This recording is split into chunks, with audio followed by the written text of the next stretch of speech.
Welcome to Radical Responsibility, the podcast dedicated to ridding the world of blame and shame, where we explore the issues you care about from a unique perspective.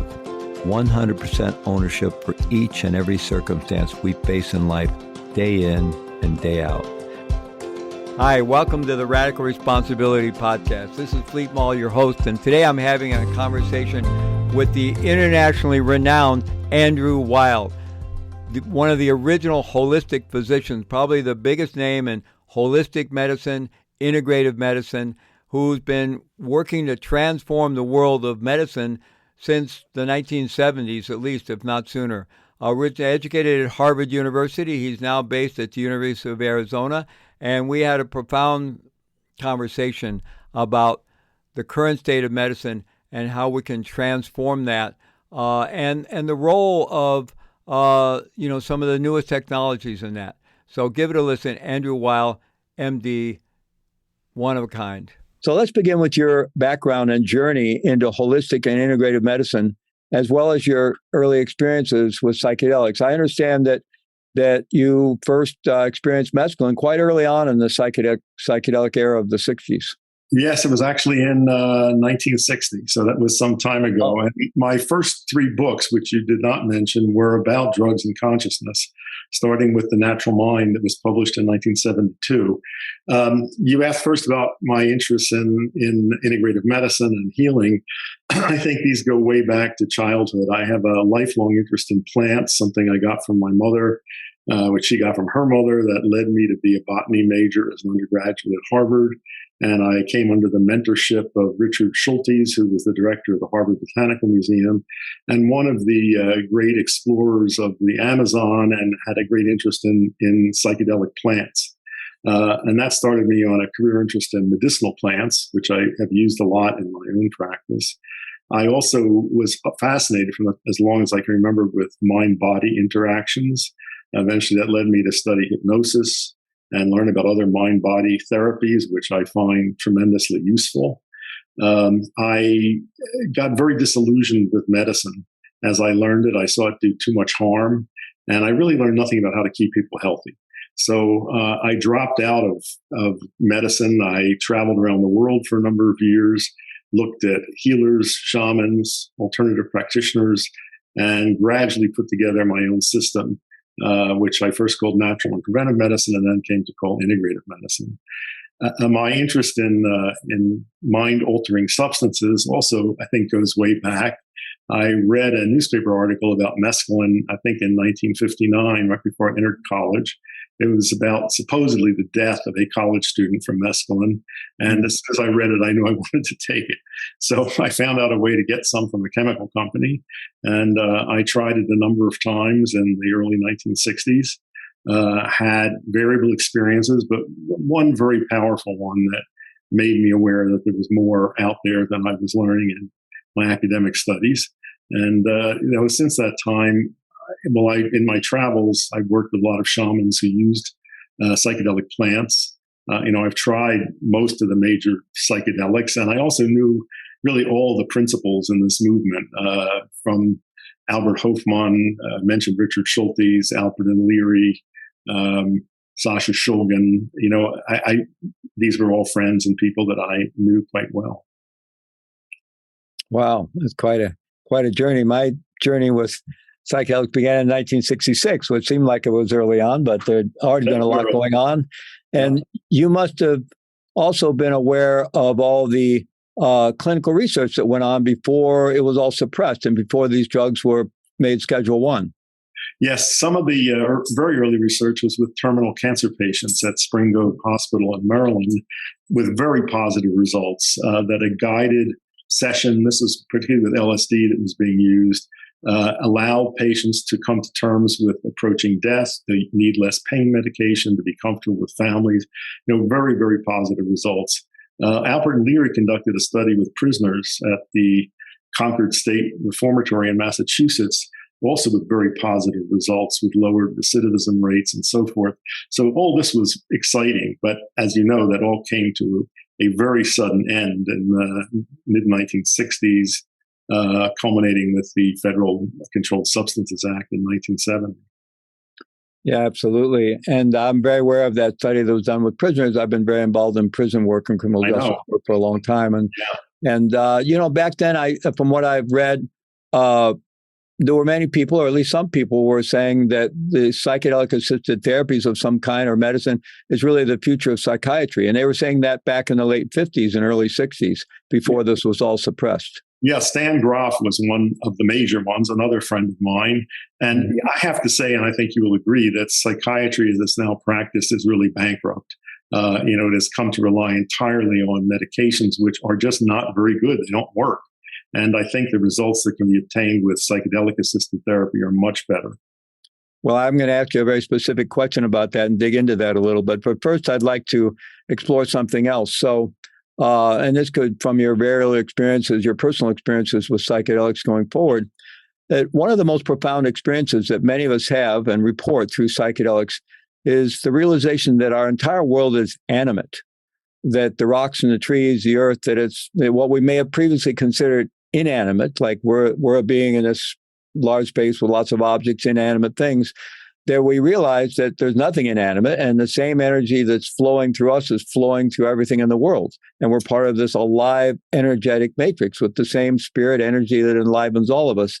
And that's a very profound experience, certainly was for me. I wonder if you could talk about the shift in consciousness that can come about to having had that experience. Well, let me first describe one such experience. I was in a canyon in Arizona, and I was psychedelicized. I don't even remember which particular substance, but it was fabulous. And I was lying on a rock in the sun, and I began to feel energy surging through my body.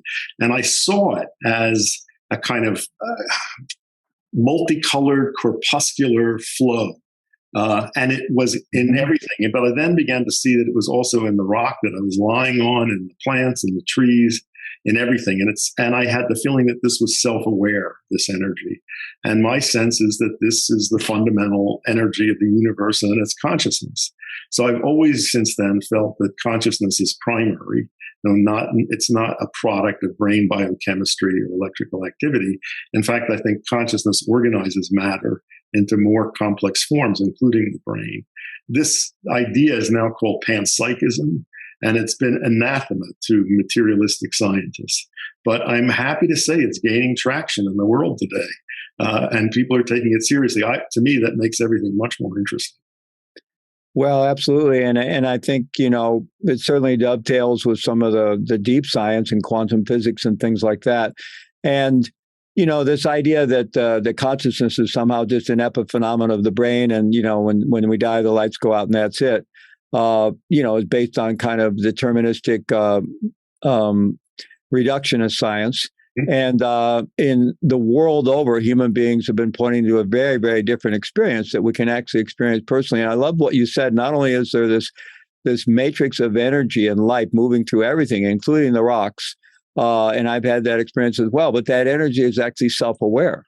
Yes. Which means we don't need to be the subject of all that everything in our experience, it's all self-aware. Now, it seems to me, and I bet you will agree with this, that psychedelics really are our only chance of avoiding destruction.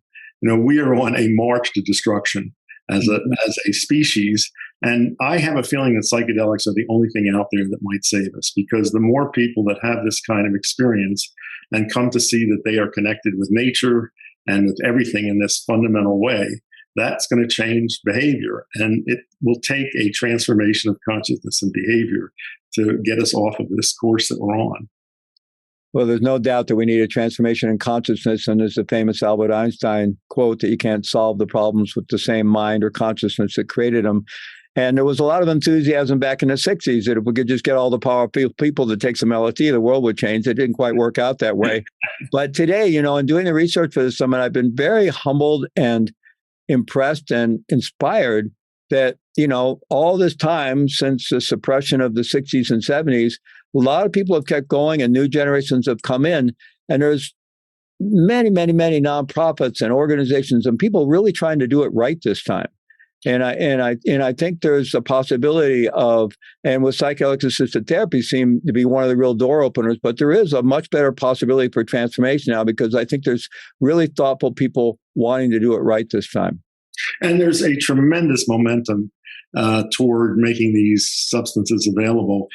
Before the pandemic, when I was traveling a lot and speaking, everywhere I went, no matter what the subject I was talking about, whether it was integrative medicine, healthy aging, nutrition, I got questions about psychedelics. Mm-hmm. Where can we get them? How can we use them? How can we find people who can guide us?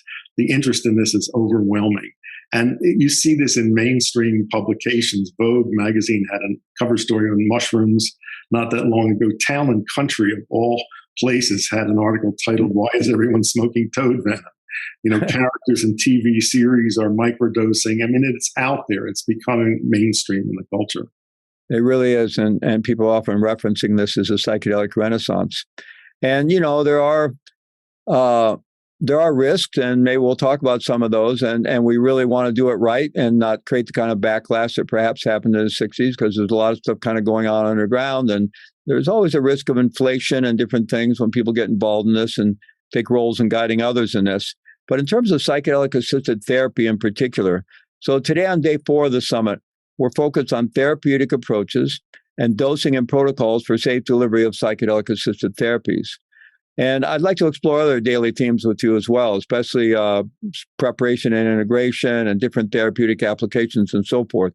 But in terms of today's particular theme, I'm wondering if as a healer trained in both evidence-based medicine and in having been a leader and a pioneer in preventive medicine and holistic and integrative medicine, what might be some of the core principles that could guide us towards doing this right with the therapeutic part of it, at least the clinical part of it, approaching this in a way that it is really going to create the optimal benefit and the kind of transformation of psychiatry and mental health care that we would hope for?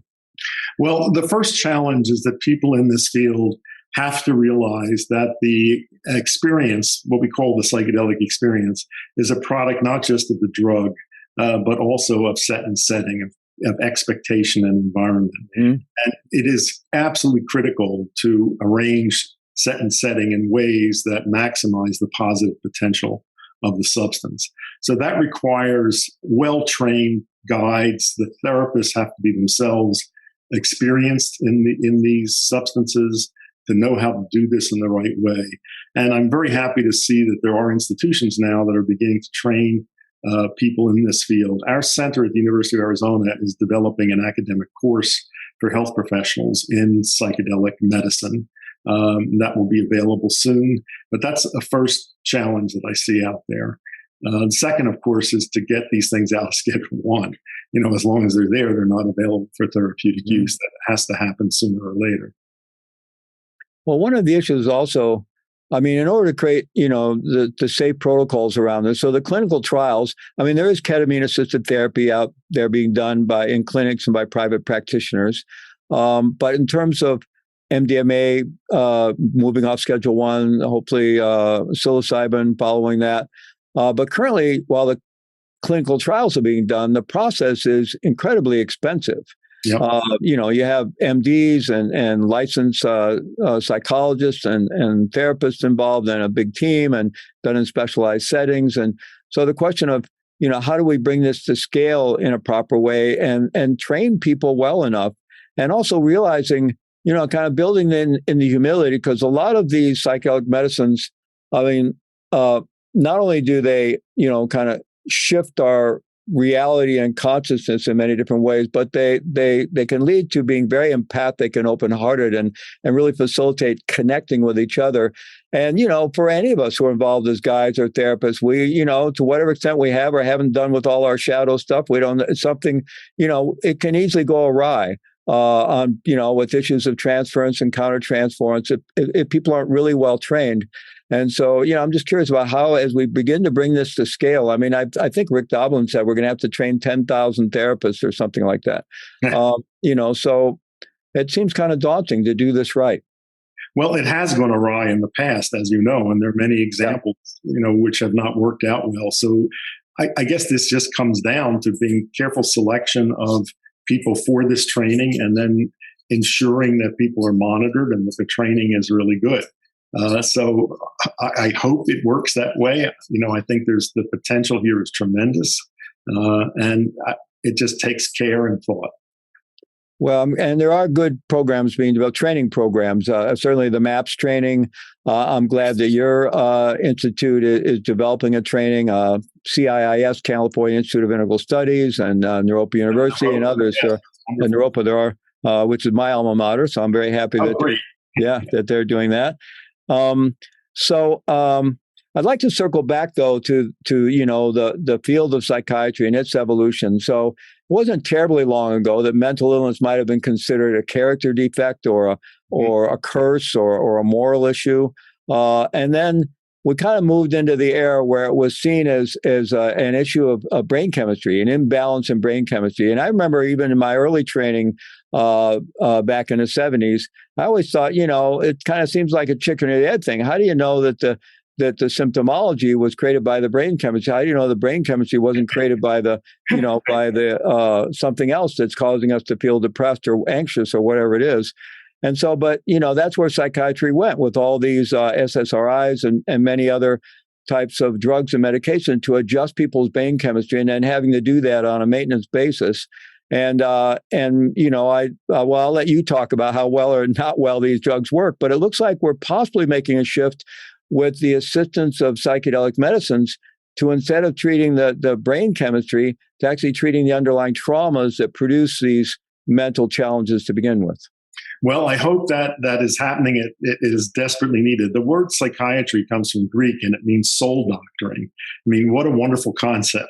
Mm-hmm. And it's ironic that psychiatry, of all the medical specialties, is the one that has become most mired in materialistic thinking, in which all disorders of mood and thought are seen as products of disordered brain chemistry. And there's only one way of dealing with that, which is by giving psychiatric medication. These drugs, which are so widely used, are incredibly ineffective. If you look through psychiatry journals, you would think and look at these ads, you'd think that there would be no more depression or anxiety disorders. But in fact, the drugs don't work very well. The serotonin hypothesis of depression, I think, has really run its course. And correcting serotonin levels in the brain is simply not the way to get a handle on depression. And these drugs also have significant toxicity. The recent research showing that how effective psilocybin can be in managing drug-resistant depression is very encouraging. And I think it is time for this shift to occur. It has to happen, but we have a long way to go at the moment. I wonder, with your background, if we could just maybe, I don't want to get too nerdy about this, but just a little bit into the biochemistry here of the psychedelic effect. So these psychedelic drugs, they do on short-term impact serotonin receptors. There are other receptors involved as well, and dopamine effects from some. And there are the tryptamine class of the psychedelics, which seem to often have stronger hallucinogenic effects. And then there's the phenylethylamine, which have the stronger empathic effect, although there's a lot of overlap, I think. But so what do you think is happening in terms of how we're adjusting things in the brain to create these openings or possibilities of a good therapeutic environment? We'll get into set and setting in a moment, but what's happening at the level of the pharmacology or the biochemistry that allows us to do this in a way that's different from the way psychiatry has been trying to mess with brain chemistry for quite a while? Well, until relatively recently, we really did not know the mechanisms of action of these substances. And it's a fairly recent discovery that they interact with a particular type of serotonin receptor, the serotonin 2A receptor. But I don't think we yet know, and that receptor is involved in a wide range of experience, of appetite regulation, pleasure, a whole lot of things. I don't think we yet know exactly how activation of that receptor translates into experience. Mm-hmm. The serotonin selective reuptake inhibitors, which are the ones that are so widely used in psychiatric medicine, increase serotonin at neural junctions. That's a very different kind of action. And one of the problems with using drugs like that is if you give them over time, the homeostatic reaction of the body is counteractive. So the body will begin making less serotonin and dropping serotonin receptors. If you keep people on these things for a year or more, they wind up being more depressed than they were to begin with, and it's very hard to get off of them. I don't think anything of that sort happens with the psychedelics and also with the, say, the use of psilocybin in treating drug-resistant depression, it's not something you take on a regular basis over long periods of time. It can be relatively short exposures to it with a very long-lasting effects. Mm-hmm.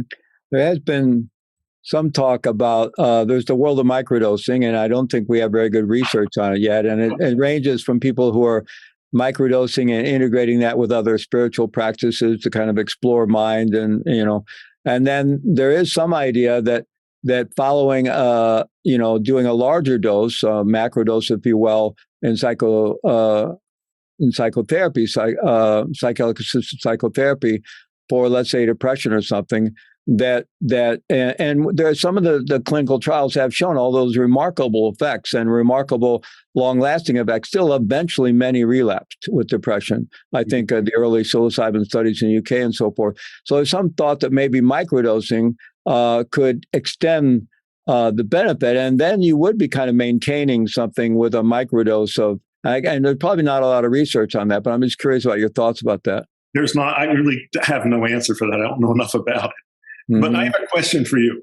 There's been a lot written about the potential of psychedelics to increase spiritual awareness. Some of the work at Johns Hopkins showing people who have been atheistic who now really have a sense of something out there larger than themselves. When reports of this sort of thing were happening in the early 60s, in the early days, a number of spiritual leaders were very upset by this and said that these could not be genuine experiences, that they were somehow artificial. It always seemed to me that the way you judge this is by the effect on a person's life, and that there's no way to categorize these things as being not genuine. Absolutely. And, my early psychedelic experiences, and they were a lot. And it was a mixed bag, back in the 60s and 70s. Some of it was spiritual exploration done in a good way. Some of it was partying and general craziness. Yeah. I then ended up living in South America for quite a long time, going very deeply with San Pedro, which is a mescaline cactus. And all of that really completely changed my life and the course of my life in really good ways. And at the same time, I still had a lot of shadow stuff going on in my life, and I got involved in meditation training from early on. So it's hard to say what some of the tipping points were that eventually got my life going in a genuine direction of deep transformation. But there's no question that psychedelics played a strong role in that, especially even just those initial experiences. And I had a number of them were very profound, of realizing that I was simply part of this self-aware matrix of life and energy and spirit, and in a completely interconnected way.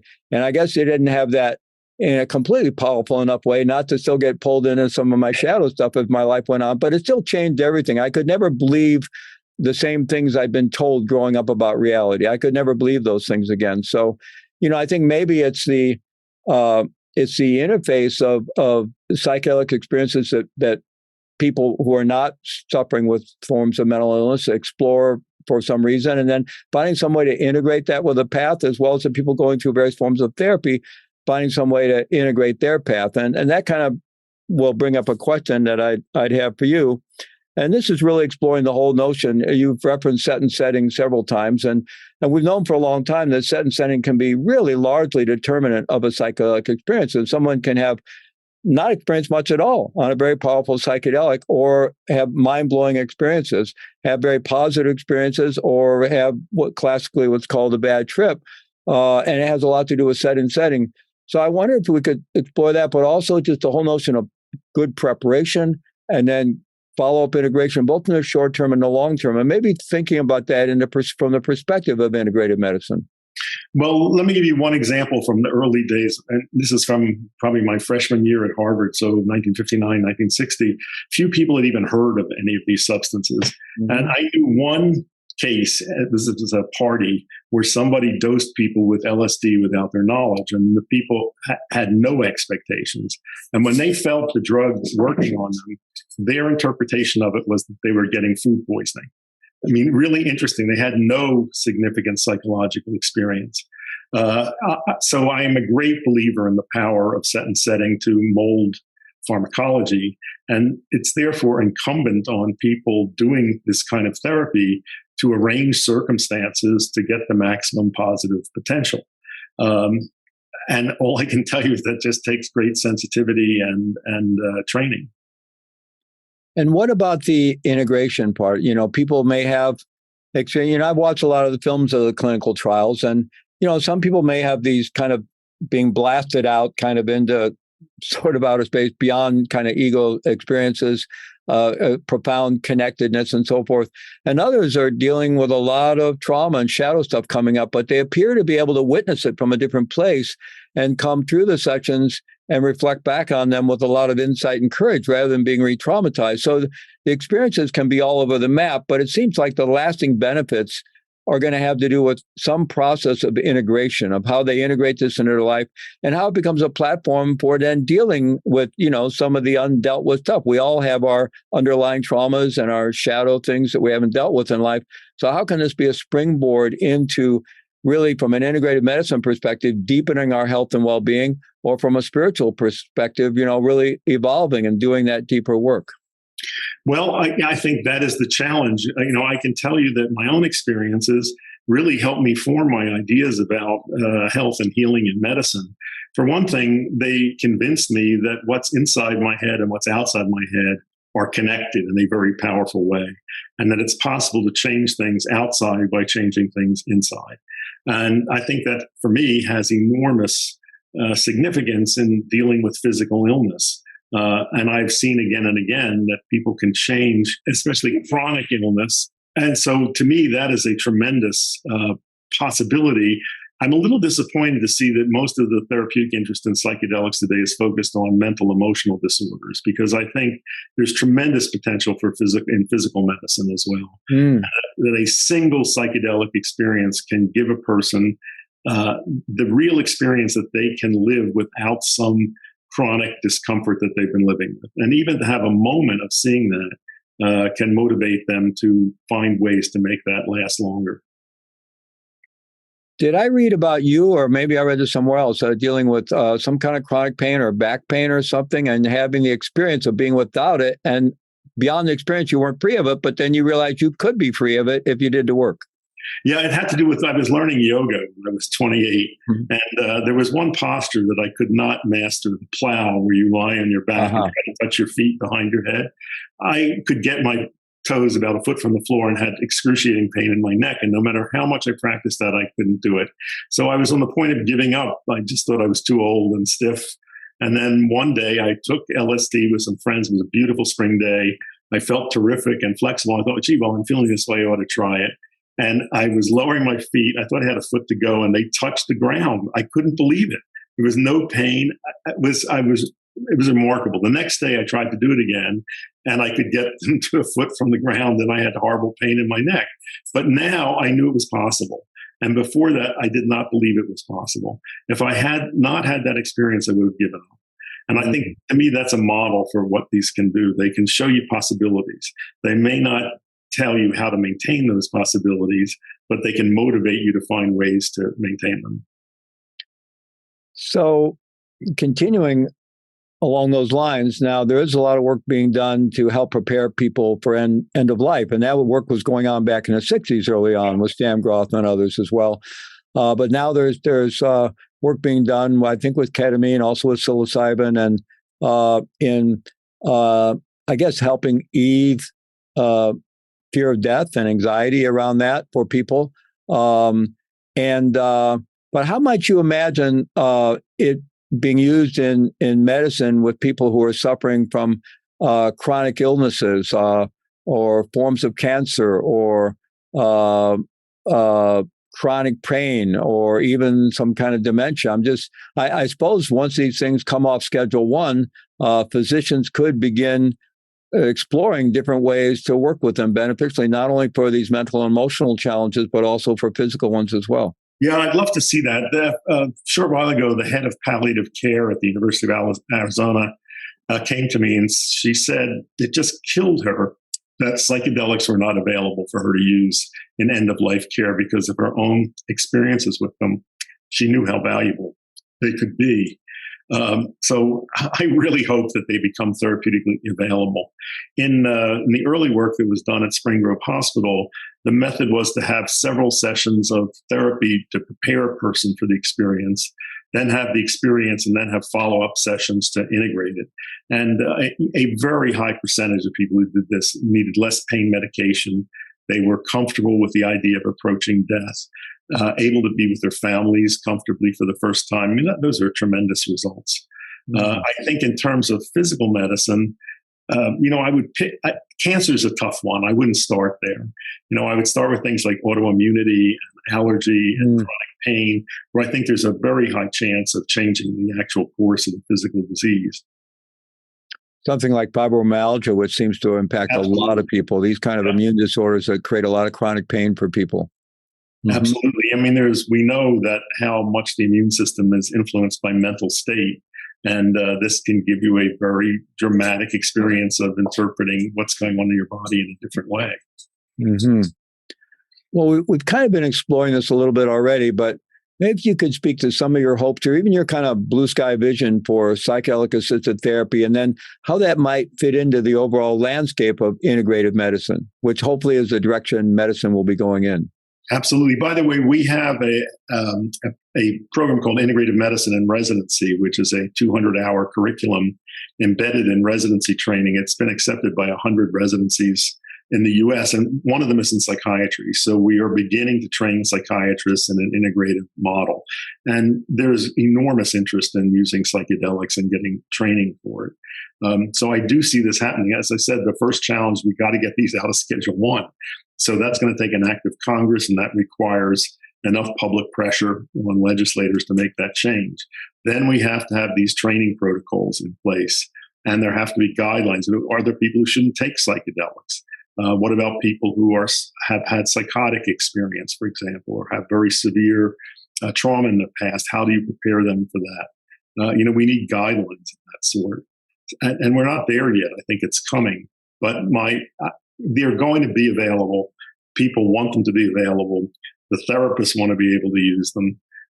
It's going to happen. Well, in the efforts, what I've read about the efforts to reschedule MDMA and psilocybin, that there will be a lot of guidelines in place, and they're being developed and so forth. And I'm curious about, I know with other medications, often once a medication is approved by the FDA, then physicians are free to prescribe it off-label, I think it's the term, and use it for other than its intended purposes. Now, I would, from what I'm reading, it sounds like the approval for these psychedelic medicines may be a little more restrictive than that. I don't know, but I'm curious about your thoughts about that whole off-label phenomena in medicine and how that might apply. Well, I think it's a good thing that doctors have that freedom to use medications in that way. I have a fairly dim view of most of the medications that are out there, both not just psychiatric medications, but in general. And for all of the regulations we have in place, that has not kept a great many worthless and dangerous drugs off the market. I think the manufacturers consistently exaggerate their benefits and downplay their risks, often with the collusion of medical journals. This is a big problem that we have, not to mention the huge profits generated by them. I don't know how psychedelics will fare in this environment. There is real concern about the profit incentives, and all these businesses jockeying for position, thinking they're going to make great amounts of money. A number of the companies have hired chemists to make analogs that they can patent of psychedelics. There are questions of cultural appropriation. Are we ripping these off from indigenous cultures? How do we compensate them? A lot of questions out there, and I don't have answers to them. I don't know how all this will play out.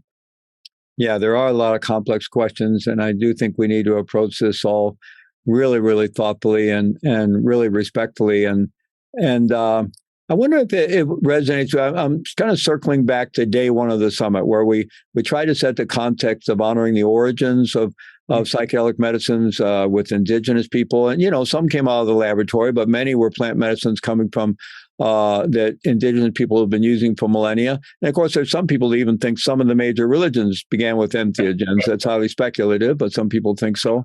But there's that sense of the sacred. And so two questions. I wonder, and one of our speakers, Belinda Ariazo, uses the term sacred reciprocity. And so I'm wondering if that resonates with you, the sense of the sacred, the awe, the not knowing, the mystery, as well as maybe that's one part of the question. The other half of the question is from your long career in body-mind medicine, how you would define mind and then maybe consciousness. Well, first of all, I think mind and body cannot be separated. I think they're two poles of an underlying reality. And anything that goes on in one sphere goes on in the other sphere. And that connection can be taken advantage of to promote healing, for example. And that's where these substances can be very, very useful tools. In terms of the sacredness of these substances, I think that's something to be acknowledged and honored, and their cultural origins as well. Probably one of the first substances that's going to be made available is MDMA, because the research data there is so strong, and the pressure to have treatment for PTSD, which is an enormous economic and medical problem, is so great. I think that will happen. And that is a product of a laboratory. It really does not have connections to indigenous cultures, although the molecule has some relation to other substances. So I don't know how we go about that, but to me, that is also a really sacred substance, because the effects of it are remarkable in terms of creating empathy, of changing how people relate to each other. And that's one of the things that has to change if we're going to avoid the kind of destructive course that we're on. Well, this has been really fascinating and a really rich addition to our dialogue here for the summit. And so I want to thank you for that to begin with. I'm curious about your current focus in your practice and your research and with your institute, with the Andrew Weil Center at Arizona University for integrative medicine. Just kind of where's the direction of your work going, and what are you up to? Well, our center is really focused on training of health professionals, physicians, nurse practitioners, allied health professionals. We have a very intensive 2-year fellowship training for physicians and nurse practitioners. We've graduated almost 3,000 from that, and they're in practice all over the country and in other countries. We have this residency curriculum. My goal is to see this become universal in medicine, and have this new paradigm in place in which people understand the reality of the non-physical aspects of human beings and can take advantage of the mind-body connection, and are willing to use all treatments that show reasonable evidence for efficacy and are not going to hurt people. And I would include psychedelics in that category. Mm. And you've written a lot on food as well. It seems like if we're going to talk about preventive medicine, we got to talk about what we intake, right? Where we start. What are we feeding the body with? And that's been a tremendous emphasis of yours. That's a subject that has been so neglected in conventional medical education. The total instruction in nutrition that I got in 4 years at Harvard Medical School was 30 minutes, which was grudgingly allowed to a dietitian in one hospital I worked at in Boston to tell us about special diets we could order for patients. And that really has not changed a lot. When nutrition is taught in medical schools, it's taught as biochemistry, and it's forgotten as soon as the biochemistry exams are over. So there's a tremendous need to get physicians up to speed about the how dietary choices impact health. That's something I've been working for.